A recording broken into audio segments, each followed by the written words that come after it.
Então finalmente é chegada a hora de a gente começar a falar de Naruto Shippuden aqui, meus amigos. Confesso que tenho uma enorme curiosidade quanto a essa parte da história, porque já ouvi falar várias e várias vezes internet afora que é a partir daqui que esse mangá começa a decair. Que o Naruto clássico é muito bom é coisa que poucos são capazes de negar. O Shippuden, por outro lado, é mais controverso pelo que eu vejo por aí. Claro, isso tudo varia bastante. Tem gente que diz que só depois do arco do Pain é que a obra fica ruim, outros dizem que é só na guerra final e por aí vai. E é justamente por toda essa divergência de opiniões que eu fico curioso para ver o que é que eu vou achar dessa parte da obra. Hoje, venho aqui dizer que esse arco inicial do Shippuden, isso é, o arco de resgate do Gaara, é mais do mesmo, é repetitivo, apresenta aquilo que já foi visto incontáveis vezes dentro do mangá de Naruto. O que eu quero dizer com isso é muito simples. Mais uma vez aqui eu venho dizer que o Kishimoto fez um excelente arco dentro de sua história. Mais uma vez eu venho me derreter em elogios a essa obra e dizer que seu autor é um ótimo escritor. Mais uma vez, enfim, eu venho dizer que o arco consegue cumprir tudo o que se propõe a fazer. Ou seja, esse vídeo aqui vai ser mais do mesmo. Vai ser uma mera repetição de puxação de saco a Naruto e a seu criador, porque o Kishimoto simplesmente se recusa a errar. O que é que eu vou fazer? E é por isso que eu digo, já tá ficando chato esse negócio de eu puxar a sardinha de Naruto todo o vídeo, mas eu fico de mãos atadas, meus amigos. O homem não para de acertar. Antes de começarmos a sessão mensal de mamação ao Kishimoto, peço encarecidamente que vocês já deixem aí o like agora mesmo. Foi graças a um vídeo de Naruto, aliás, que nós pudemos chegar à marca dos 2.000 inscritos aqui no canal, e por isso eu agradeço encarecidamente. Então dê desde logo aí aquela moral pro trabalho, curtindo o vídeo, se inscrevendo no canal caso ainda não o seja e compartilhando pros seus amigos naruteiros, é claro. Fortalece aí, meu querido, e vamos que vamos. Uma coisa interessante sobre esse arco do resgate do Gaara é que ele começa bastante simples até, de maneira que quando eu estava lendo, eu não sabia bem sobre o que eu falaria nesse vídeo até mais ou menos a metade do arco. À medida em que ele vai avançando, porém, as coisas vão ficando não complexas, mas vão se assentando melhor e os pontos positivos dessa parte da história começam a aparecer de forma mais destacada. Ainda assim, é um arco simples que eu imagino que deva render um vídeo menor do que vocês estão acostumados aqui no canal. O fato importante a se destacar é o de que ao final do arco, o Kishimoto conseguiu cumprir tudo o que se propôs a fazer e terminou nos entregando uma saga bastante sólida com vários méritos de escrita. Novamente, esse arco procura trabalhar o Gaara e o seu processo interno de conversão. Quem acompanhou os vídeos aqui do canal sabe que eu fui crítico do modo como esse personagem mudou radicalmente de visão de mundo. Meu ponto sempre foi o de que a conversão do Gaara foi rápida demais lá no final do arco de Konoha Crush. Mas desde que essa conversão aconteceu, o Kishimoto já retomou o desenvolvimento desse personagem um pouco no arco do resgate do Sasuke, e agora ele o coloca novamente no centro das atenções. E aí entra um insight que me ocorreu enquanto eu li essa parte da história e que julguei muito interessante. A impressão que me dá é a de que se a mudança do Gaara tivesse acontecido apenas após esse arco e não antes, ela teria sido muito mais convincente. Toda aquela minha reclamação de que a conversão foi muito rápida teria ficado sem sentido, porque é nesse arco aqui que está todo o processo interno do Gaara que meio que justifica sua mudança de pensamento. Ou seja, o que eu quero dizer é muito simples. A ordem dos eventos parece estar invertida se pensarmos do ponto de vista do que seria o ideal para o enredo. A conclusão veio antes do apropriado desenvolvimento. Então o problema não é que o Kishimoto deixou de explorar corretamente os dilemas interiores do Gaara. Não, essas coisas estão todas aqui. O problema é que o personagem já tinha passado por toda a mudança antes de nos ser mostrado todo esse processo. Claro, possivelmente algumas modificações teriam que ser feitas, talvez o Gaara não tivesse participado da luta contra o Kimimaro, ou talvez esse desenvolvimento devesse ter sido colocado lá atrás, não sei. Certamente alguma adaptação seria necessária, para fazer do jeito que eu tô pensando aqui, mas o ponto é que a transformação do Gaara teria sido muito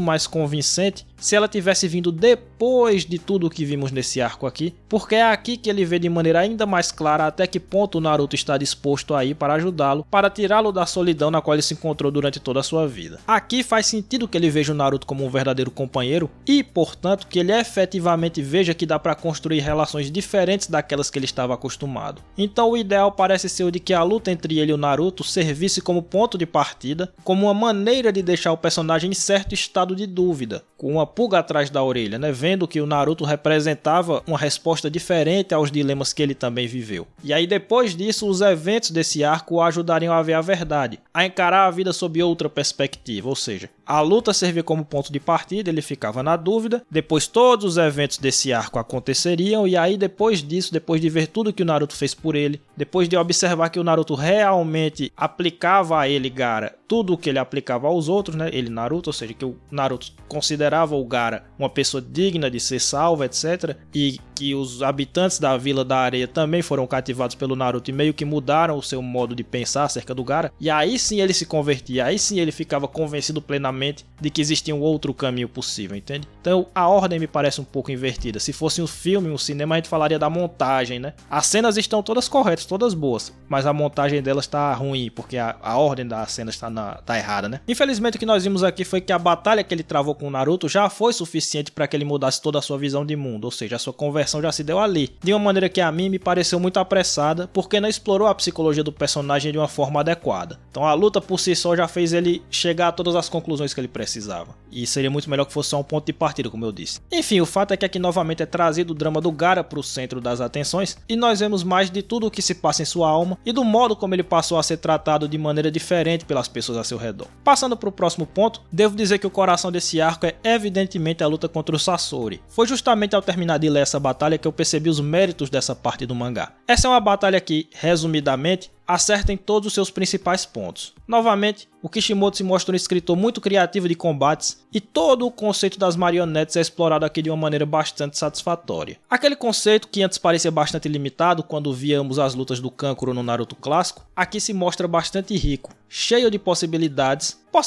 estas que são bem realizadas aqui nesse combate. Então, além do clássico que já conhecíamos, da marionete cheia de armadilhas e equipada com venenos, nós vemos aqui, por exemplo, a ideia de se poder usar um ser humano vivo como marionete, controlando-o por meio de fios de chakra, tal qual a vovó faz lá com a Sakura. Vemos a habilidade de se controlar uma enorme quantidade de marionetes ao mesmo tempo, o que abre várias possibilidades de escrita para uma luta. Vemos a ideia de uma pessoa transformar o próprio corpo em marionete, que é o que o Sasori faz consigo mesmo, evitando o próprio envelhecimento e perecimento. Aliás, o próprio Sasori luta de dentro de uma marionete com aquele primeiro corpo com o qual ele apareceu na série, e essa também era uma possibilidade que não tínhamos visto com o Kankuro. E por fim também tem a técnica suprema da velhota lá de tentar dar a vida às marionetes, que terminou na verdade virando um jutsu de transferência de energia vital. Enfim, o ponto é o seguinte: essa luta trabalha com muita criatividade todo o conceito da luta com marionetes dentro de Naruto, expandindo essa habilidade para terrenos antes inimagináveis na obra. Ponto para a criatividade do autor, que estava tinindo nessa época, né? Aliás, é raro ver o Kishimoto falhar na criatividade das lutas. Além disso, o roteiro dessa luta é bom em si mesmo. Novamente, como uma grande coincidência, o arco que eu estou analisando de Naruto traz pontos de semelhança com o arco de Bleach que foi analisado uma semana antes. E novamente Naruto dá um exemplo de como fazer bem uma coisa que o Kubo errou em sua obra. Nesse caso aqui eu estou falando dos pontos de virada dentro do roteiro da luta. Eu reclamei desse aspecto na luta contra o Aizen, né, no mangá de Bleach. E aí, uma semana depois, estou eu aqui lendo uma luta em Naruto que dá aula nesse exato mesmo aspecto. A batalha contra o Sasori é até que longa dentro dos parâmetros da obra, mas ela nunca perde o fôlego justamente porque o roteiro é bem feito. E o roteiro é bem feito porque os pontos de virada são bem feitos. Então em vários momentos essa virada no combate é dada por alguma dessas técnicas criativas envolvendo marionetes que eu elogiei agora há pouco. Ao contrário do que ocorre em Bleach, porém, esse aparecimento de novas técnicas não é gratuito. Não é um Salam Alek como eu gosto de chamar na obra do Kubo. E por quê? Porque todas as técnicas que surgem são desenvolvimentos criativos, porém naturais, de um conceito que já estava dado. Quando a vovó ou o Sasori apresentam uma técnica de marionete que ainda não tínhamos visto, isso nunca parece simplesmente jogado no roteiro de todo jeito, porque são coisas que fazem sentido com o que já conhecíamos acerca das marionetes. Parece uma evolução natural do conceito que já tinha sido apresentado. A única exceção a isso talvez seja a técnica da vovó de transferir energia vital, mas mesmo nesse caso existe ainda uma ligação temática com a questão das marionetes e também tem um preço a se pagar. Essa técnica suprema não é gratuita, porque ela exige o sacrifício do usuário para poder ser implementada. Ela não é simplesmente um trunfo que aparece do nada e resolve o combate, como infelizmente costuma acontecer em Bleach, por exemplo, o selo, sei lá, do Urahara em cima do Aizen, que resolveu a luta contra o Aizen. É só um selo que ele botou lá e pronto, ele ganha, nenhum preço precisa ser pago. Aqui não. Aqui a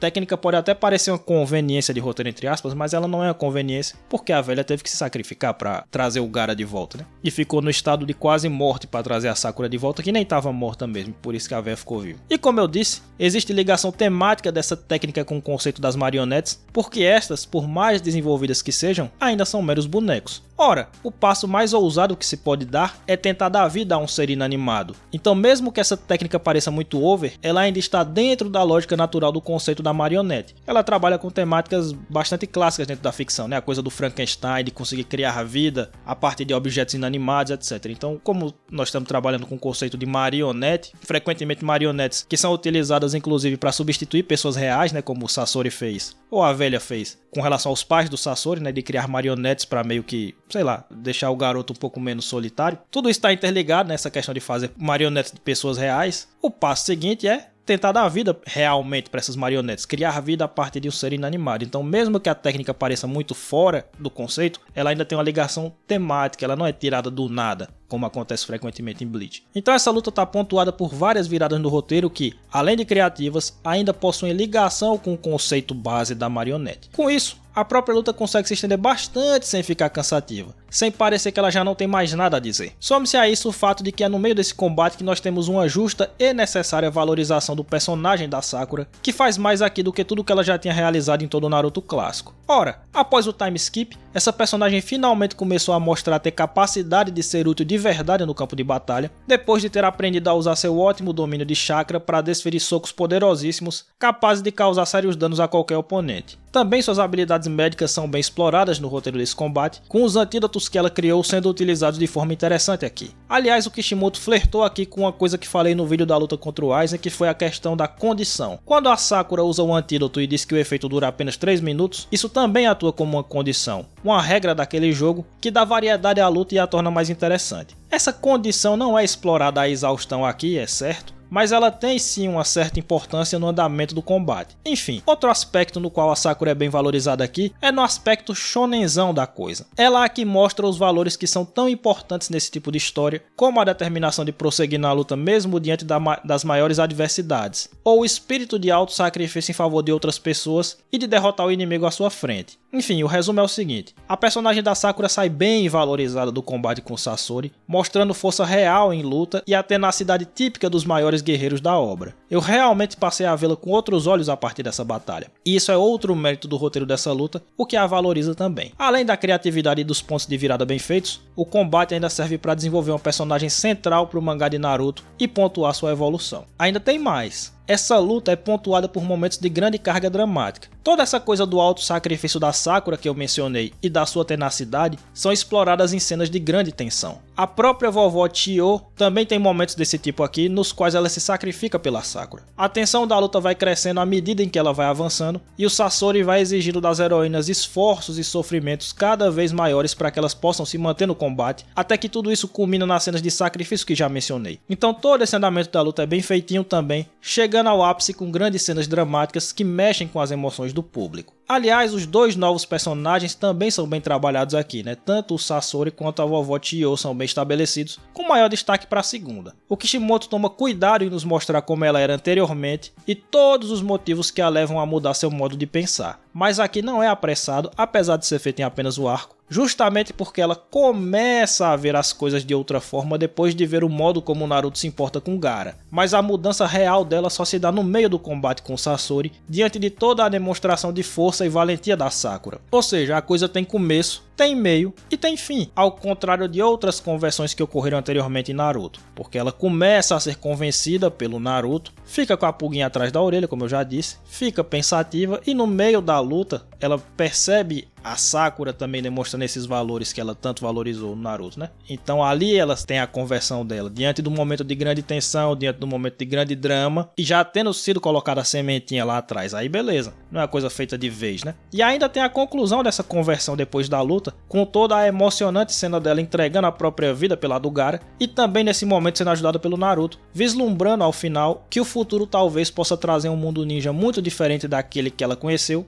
e que ajudou a construir. Boa personagem essa velha aí. Esse finalzinho de arco ainda nos apresenta essa tocante cena do sacrifício definitivo da vovó, marcando a total mudança dela de pensamento, mas também servindo como uma conclusão para todo o desenvolvimento do próprio Gaara. Aliás, eu acho muito interessante que o Kishimoto traz uma representação visual metafórica para todo esse desenvolvimento e até uns quadros que simulam o processo interno da mente do Gaara. É uma maneira criativa e elegante para representar todo esse processo, para além de todos os discursos dados pelos personagens para marcar essas questões na mente do leitor. Outro insight que me ocorreu lendo esse arco e que me pareceu importante trazer aqui pra vocês foi o seguinte. Lá no primeiro vídeo que eu fiz de Naruto, eu elogiei que o Kishimoto fazia uma progressão natural dentro desse mangá. Esse pensamento voltou à minha mente agora, mas com um sentido todo diferente. Lá no primeiro vídeo, eu estava falando sobre a progressão da força do Naruto. Eu elogiei o que parecia ser uma evolução natural do protagonista enquanto guerreiro. No início, ele sabia fazer apenas 2 jutsu e o autor tomava o cuidado de elaborar estratégias para ele poder lutar apenas com esses 2 jutsu. À medida que a obra vai avançando, ele vai ficando mais forte e o Kishimoto vai adquirindo mais liberdade para colocar outras coisas nas lutas do Naruto. Ou seja, ele começou com aquele clone das sombras e com aquele de virar mulher. Depois ele vai aprendendo o Rasengan, etc. Vai aprendendo a controlar um pouco o chakra da Kurama. E aí ele vai ficando tendo mais recursos em luta, né? Então essa coisa vai sendo avançada bem de pouquinho, bem com tranquilidade, no ritmo correto. Sem sobressaltos, sem forçação de barra, né? Mas nesse primeiro arco do Shippuden, eu percebi que o autor tá sabendo fazer uma progressão natural em outro aspecto, ainda mais importante que o das lutas. O modo como o escritor tá retratando a jornada do Naruto rumo ao cargo de Hokage é muito, mas muito cuidadoso, de modo que parecerá uma conclusão muito natural de todo o processo que estamos testemunhando ao longo de toda a obra quando ocorrer. Ou seja, quando o Naruto virar Hokage, isso tudo vai parecer uma conclusão muito óbvia de tudo que a gente tá testemunhando aos poucos ao longo de todo o mangá. Por que eu tô dizendo isso? Ora, o Kishimoto está mostrando todo o caminho que o protagonista está percorrendo para sair do ponto de partida, no qual ele era um pária para toda a sociedade de Konoha, até o momento em que ele chegará ao posto de líder. Aos poucos, nós vemos o Naruto fazendo amigos dentro do time Kakashi, depois nos é mostrado que ele tem capacidades de liderança já no arco do exame Chunin. Após isso, ele consegue cativar ninguém mais, ninguém menos que a Tsunade, uma Kunoichi lendária em Konoha, e agora ele já cativou a vovó Chiyo, que é outra ninja bastante renomada e experiente. Fora o fato de que ele já ganhou o respeito de toda a Vila da Areia e é o ídolo do próprio Kazekage, né? Então veja que de pouquinho em pouquinho nós vemos cada vez mais pessoas acreditando na capacidade do Naruto, confiando em sua liderança e reconhecendo seu valor. Ele vai estabelecendo relações pessoais com indivíduos cada vez mais importantes dentro do mundo ninja e com cada vez mais indivíduos dentro do mundo ninja, de modo que quando ele chegar ao topo, isso vai ter sido estruturado por todas essas relações que ele foi construindo ao longo da obra. Então não tem salto. Não é só um negócio que em algum momento ele vai ficar forte demais e vai chegar lá. Não, ele vai construindo de pouquinho o seu caminho até chegar à cadeira de Hokage. Muito bom. O processo está sendo mostrado em um ritmo deliciosamente correto. É muito, muito gostoso ver essa progressão quando ela é bem feita, quando ela não se apressa.